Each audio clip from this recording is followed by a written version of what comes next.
Hey everyone. So the esports industry is supposed to eclipse $200 billion worldwide in less than 2 years. So how do you take advantage of the opportunity? One, you need to have a team with a large following. Two, you need to have potentially an esports betting platform that creates millions and millions of dollars. And this company has it. Who is it? Find out now in our latest podcast.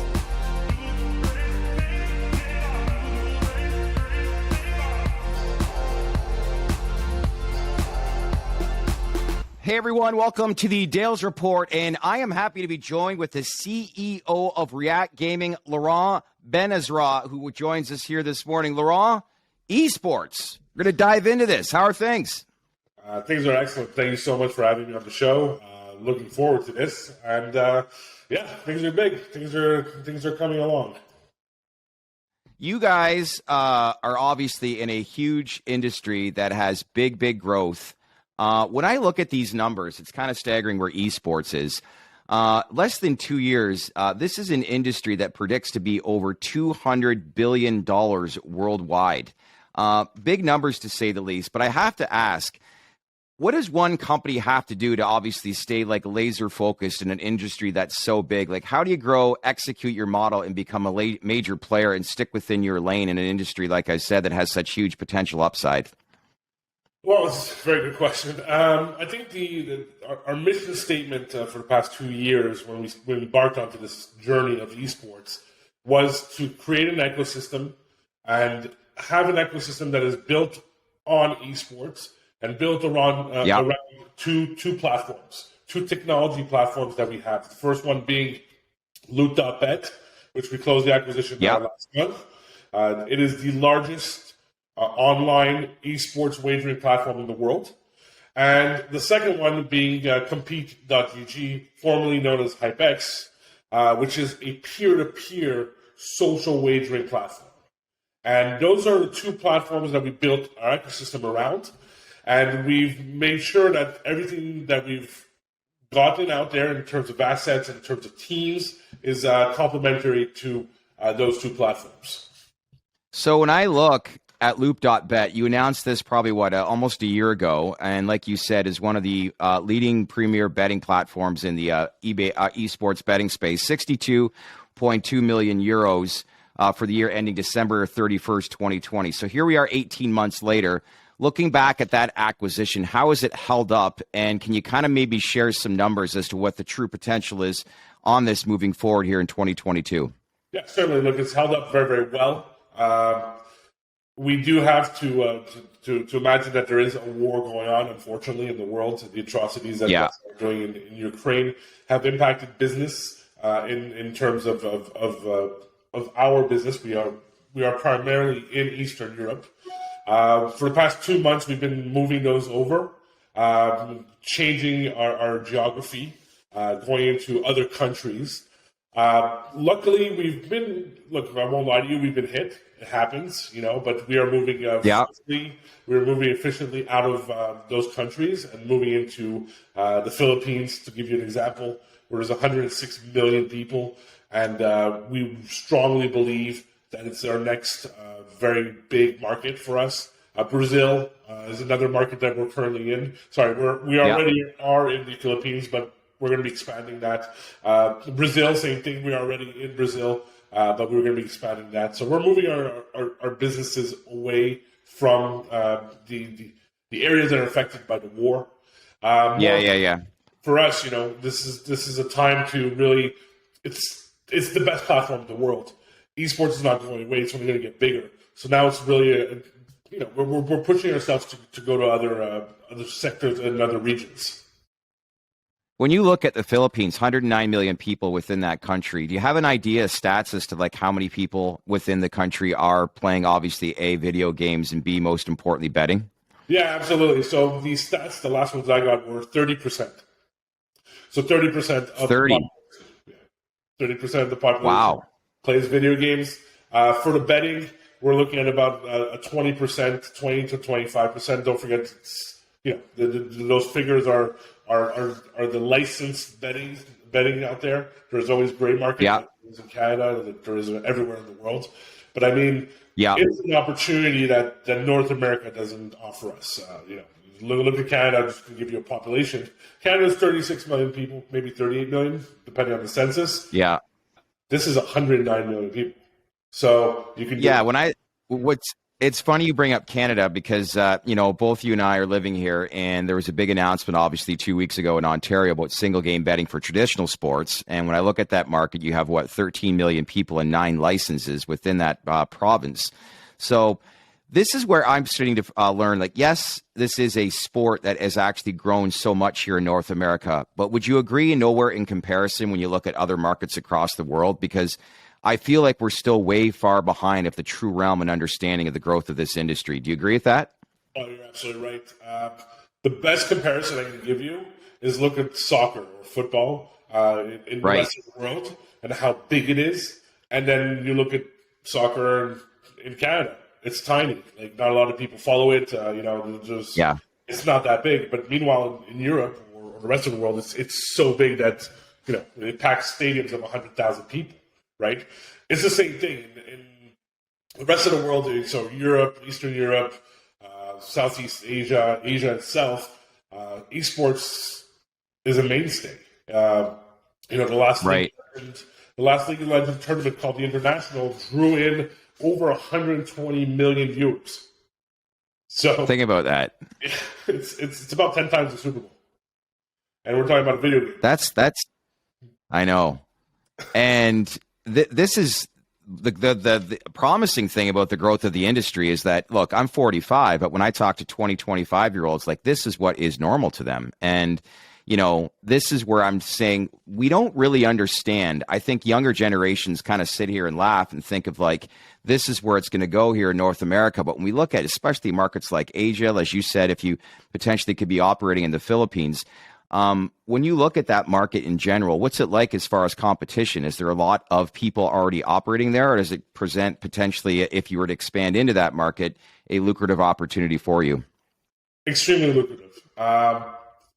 Our competitors, and we have some really good competitors out there, namely Rivalry and Luckbox. Those are esports specific platforms like ours. But I consider ourselves the best. So we're going to be in that market. We're going to be important in that market. Right now, there are some current local players like Bodog, to give you an example. But they're not esports specific. We are an esports specific platform. Right? Yeah. So that's our bread and butter. I'm not going to go into sports books. If you want to place a normal bet or a sports book bet on my platform, sure, I'll do it. But it's not my business. My business is esports. To give the best odds, to give the best customer service, to give the safest and secure payout, to accept crypto. We have all those things already set up. And with an Isle of Man license, we went out there and we went to get the best license you can get in the world. And that's what that does. It assures to our clients and to our bettors that we are safe, secure, and efficient. I want to jump on that, what you just said, and basically give an understanding to my viewers. As we shift from one generation to the next, more and more people, as I said, are pivoting from traditional sports betting to esports betting. So walk me through what your average cost is when it comes to user acquisition and compare it to, say, companies like DraftKings or FanDuel or, like you said, Bodog. Because this is important to understand, right? Yeah, this is the very interesting stat. So I believe the last time I read the statistic for DraftKings, I think it was $310 per cost per acquisition. So the new client costs about $310. Yeah. Ours is $4.50. Isn't that staggering? Yeah. Why is there such a huge difference? Explain if you can. One, the easiest explanation is that there are hundreds of sports books out there, so the competition's fierce. Right. For us, the only esports sports books out there are me, Rivalry, and Luckbox. That are specific for esports alone. So the competition is not that. There's 3 of us, right? Second, we have our ecosystem for us is really important. And when we built this ecosystem, we thought of Do you do the traditional way of acquiring a client, or do you use an esports way? And the esports way is you have a team. I'll give you an example. The Bloodhounds that have about 16 million followers, right? Right. We have a team of followers that are enthusiasts, fanatics, and fans of esports. And why not take those people and market to them my product? Right. Instead of going out there and trying to convince somebody like, my buddies who are 40 years old to go spend money on esports, That's why the cost is very, very low. We're using our ecosystem. We're using our own advertising inside our ecosystem to promote esports wagering and through Loot.BET and obviously Compete.gg. Well, one of the key, as you mentioned, growths of any company in this industry is acquiring a team that has a big following. And as you said, you have a leading team in the Bloodhounds, which is a current content creating team that competes on Call of Duty, Rocket League, and Fortnite, has amassed over, as you said, 16 million followers across all social platforms. What would you say when you're creating content? What I find is the teams are so much more effective at communicating with their fan base versus traditional sports. Do you agree with that? And how much of an opportunity does it create in the early stages of this industry to have a team like this with this kind of following? Well, the opportunity itself, we'll start with the opportunity. The opportunity is 16 million followers, right? Tell any advertiser in the world that you have 16 million people that follow you, and that not only that, they're receptive to what you talk to them about, right? That's what we have esports-specific followers that are receptive to, esports tournaments and esports wagering. For us, that's very, very important. But having the Bloodhounds and a content creating teams is really, it's about a brand, right? Look at FaZe. Right. Yeah. FaZe made it to the cover of Sports Illustrated. Like an esports team. Isn't that crazy? Yes, absolutely. It was great to see. It's phenomenal. But like you said, the kids or the younger generations they don't watch traditional TV. They don't watch. I know. They don't watch Crave. What they do is that they go on Twitch, they go on YouTube, they hit live streams. Yes. They even if you look at that, then the Sports Illustrated means nothing to them, right? Nothing. Like, they don't even know what Sports Illustrated is. It was great for our generation. Right. We thought that was cool. Ask anybody who follows FaZe what Sports Illustrated is. They'll be like, I don't know. But they know what IGN is, right? Or GameSpot, or Game Lancer. Like those are. And if you look at those, like if you look at the following of Sports Illustrated versus the following of a Game Lancer, the Game Lancer has like over 3 million followers. Sports Illustrated, I'm sure it's not close to that. So no. Really the team is for us and will always be something very important because one, it's the future, right? It's the future of media. Yep.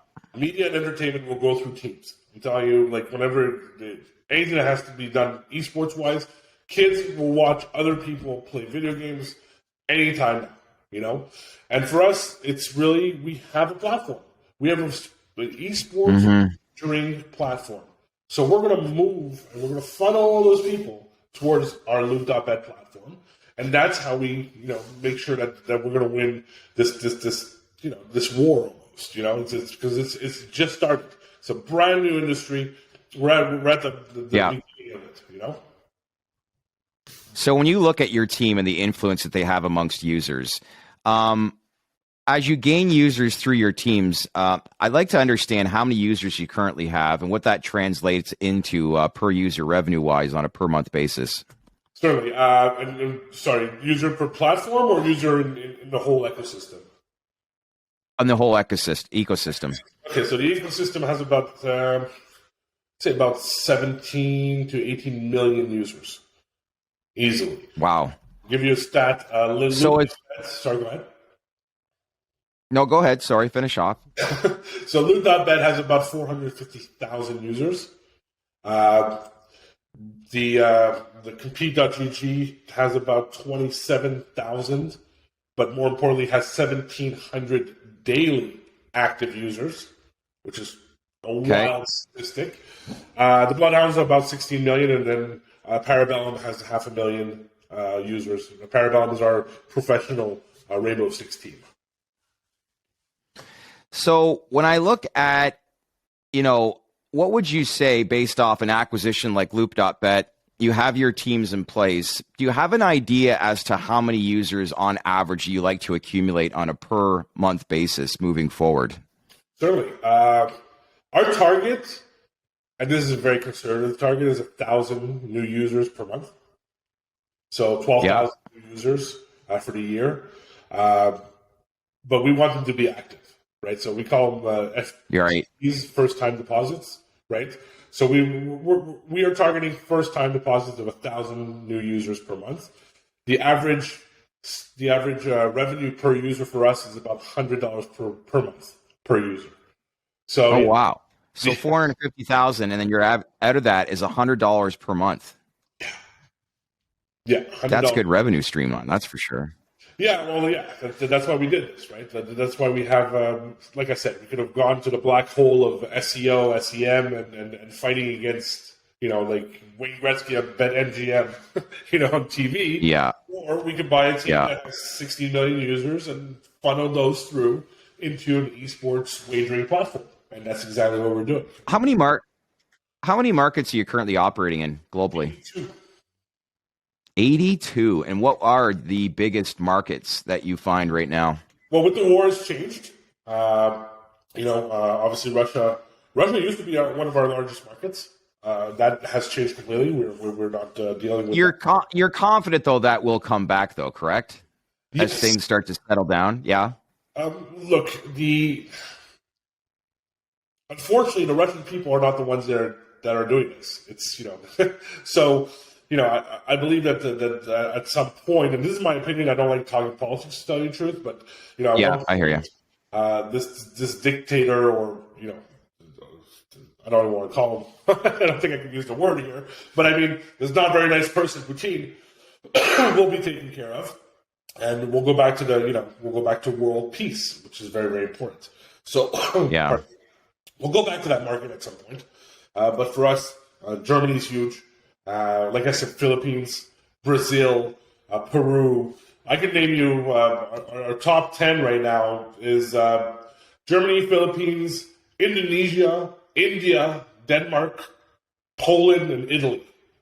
So, yeah, we're a global company. And that's the funny part here is that, as I look at RGG, our stock, right, and I look at React Gaming, I think there's a lack of awareness that we're in 82 markets, and I know we haven't even started marketing to those markets. Like this is the what would you? Go ahead. What do you think when you look at the investor world here in North America? What is it? I feel like in some ways we're missing when it comes to investing in this industry, because I said before, it's like we're still trying to understand it, but I guess. Maybe it's not necessarily about investors, but what are questions that get asked internally amongst companies every single day to obviously educate people on the true investment opportunity that your business model presents? It's a new model, and you're right. There's a little bit of lack of awareness, but it's really, really understanding the industry. We are not a sports book. We're not. We don't. We're not a casino. We're not a sports book. Those are traditional models. Those are that's Bodog, Bet365, Betway, DraftKings, et cetera, et cetera. That's their model. So you can't put us. They're apples. We're oranges. Yes, we do this. Yeah. We take bets, but we take bets differently. We take bets on sports that are unlimited, sports that have no boundaries. So, like, I'll give you an example. If you like the Montreal Canadiens, that's it, right? Yeah. Probably from Montreal. You're probably from Canada. You might have a Japanese person who likes Montreal Canadiens, but it's one out of a gajillion, right? If you like League of Legends or Dota or Counter-Strike or Valorant or Fortnite, you're a fan all over the world, It doesn't mean the difference if you're Indian or Kazakhstani or if you're white or purple. Doesn't make a difference, right? You're going to love the game. And that's the big difference. Yeah. You're seeing that now. We have no boundaries. We're at the beginning of an industry. And I think that the investment world has to realize that we're at the beginning. And it's the Wild West. And it's going to settle down like it happened with DraftKings and FanDuel. Because when those two came out, people had no idea what daily fantasy sports were. They were like, what is this? Yeah. What is this? You think you're going to take out William Hill and Pinnacle? They've been around for 100 years. And guess what happened? Yeah. I think Dave Portnoy is learning that too with a video that he posted this week. He didn't realize how competitive that market really is. And he kind of hinted the idea of Barstool going bankrupt. You know, it's insane, but it is a very competitive industry to say the least. But with this, and I want to wrap this up, if you look at a group of investors right now and you're speaking with them, why does it make sense to invest in your company? What's the opportunity it presents? The opportunity is pretty much 82 countries right now. The opportunity is unlimited. Yeah. We're at the beginning of esports, especially in North America. The tournaments will come. But more importantly, what happens is that my cost per acquisition, which is a very important measure when you come to betting and acquiring clients, is $4.50. Even if my competitors and I start driving the market up, we won't be as close as the DraftKings and the FanDuels, et cetera, et cetera. The second thing is that the age group, right? Our age group, our demographic is coming into their prime, right? We're not targeting 40, 50, 60, 70-year-old men. We're targeting between 18 and 34 men and women. You know, so this is esports is fully inclusive, you know, because you can be the next Tom Brady. If you're a male or female, you could do so in esports, you know. I can't go onto the football field right now and throw like Tom Brady. I'm going to get killed, you know. But I can pick up a game, I can be good at Fortnite, and I can win the championship like the 14-year-old did last year where he won $9 million, you know. Yeah. So that becomes part of the culture of the mainstream culture. You're going to see more investment. You're going to see more awareness. And whenever there is investment and awareness into something, especially sports, betting follows. It's as simple as that. Yeah. You got a team of 16 million followers. You operate in 82 different countries and have the premier betting platform in esports, which creates I think, a very good, obviously lucrative opportunity for you and your company. Laurent, appreciate your time. Enjoy the rest of your week. And I hope to continue to have these conversations as we learn more and look at the true investment opportunity that you guys present as you expand your footprint across the world. Thank you so much, Ed. I really appreciate your time, and I'll come back anytime. I love talking to you guys. All right. Thanks, Laurent. Cheers. Hey, everyone. Thanks for watching. We appreciate you giving this video a thumbs up.